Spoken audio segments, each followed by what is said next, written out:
They are the key because they're changing the information construct, therefore changing the reality. But it's not a time for the faint-hearted, mate, that's for sure. That is for sure.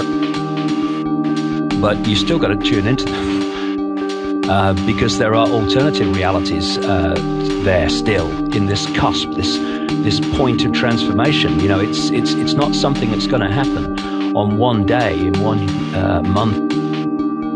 This is a process where this new information, energetic construct is coming in. But if it came in one fell swoop at the level that it will eventually be, then people would basically get fried, go crazy. Yeah. And so, I mean, you know, so this is a process where it's getting more and more powerful, therefore affecting more and more people, because the more powerful it gets, the more it's going to eat away at the density, what I call the bubbles that so many people live in, where they're operating on such a small area of their multi-level infinite awareness that basically, as I said earlier, the five senses is their foundation for how they see everything. Of course, once you're in that state, then where do the five senses look for information to get a fix on who they are, where they are, and what's going on in the world? They look out into the media, out into the education system, out into mainstream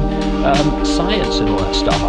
So once they're in that bubble state and not in a conscious connection or even an intuitive connection to higher levels of themselves, well, then they become easily programmable. And this is why the control system, Henrik, is now seeking to throw everything, because it knows it's got a job on now, because people are waking up in more and more numbers and seeing it.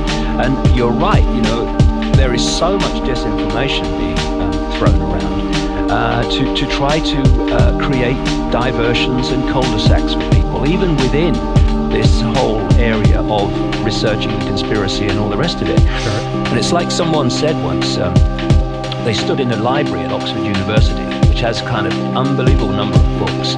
And he said no one could read more than a fraction of these books in a lifetime. The trick is reading the right ones. That's right. Yeah. And in terms of this information we're talking about, it's easy to manipulate for many people the intellect. It can give you names, dates, places, and sound credible, but it can be total disinformation. And in fact, as you well know, the best disinformation is not 100% untruth, because that's much more easy to see through. It's like 70-80% true, and then the spin of the 20%, which takes you off the trail. And so it's the intuition, I would say, that we need to be pulling in, that level of us that's connected to that symbolic part of us on top of the hill looking down. The intuition where you, I don't know, it sounds right, but does it feel right? What do you feel about this? You know, what does your heart say? And I've gone through the last 21 years filtering information like that. You know, so one guy said to me once,